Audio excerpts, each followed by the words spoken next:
In this video, I'm going to be showing you how to enter grades into the gradebook and filter your gradebook by buckets or by Ontario Growing Success categories. So following the previous video, I've already set up all of my buckets and assessments the way I'd like them.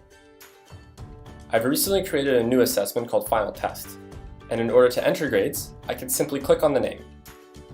This takes me to the individual assessment screen, where I have a list of all of my students, as well as the two categories that I decide to assess, these being knowledge and thinking. If I click into one of the grades, I'll be able to see the 100 marks that I decided that knowledge would be marked out of, and the NM means no mark. If I enter any type of grade, then I can see that the color of the cell corresponds to the grade level, and I can keep going with the rest of my grades. There are some keyboard shortcuts that are worth mentioning.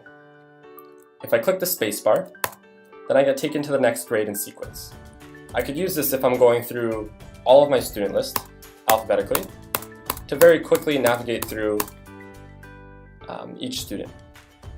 Additionally, if I click enter, then I'm taken directly downwards.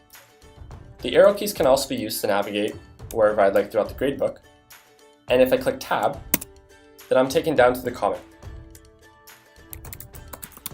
where I can enter a comment, and the little triangle in the corner means that a comment has been attached to that grade. I could also enter grades from the Gradebook tab. Here, I see a list of students, as well as their averages in the class, and a list of all the assessments that I have assigned.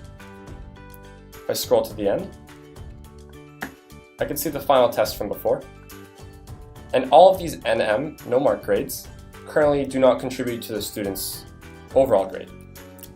If I type in 0, then the final test grade for Alice appears as a 0, and that contributes to her final average. Finally, I have the option to filter my gradebook. I could filter by bucket and only show formative assessments.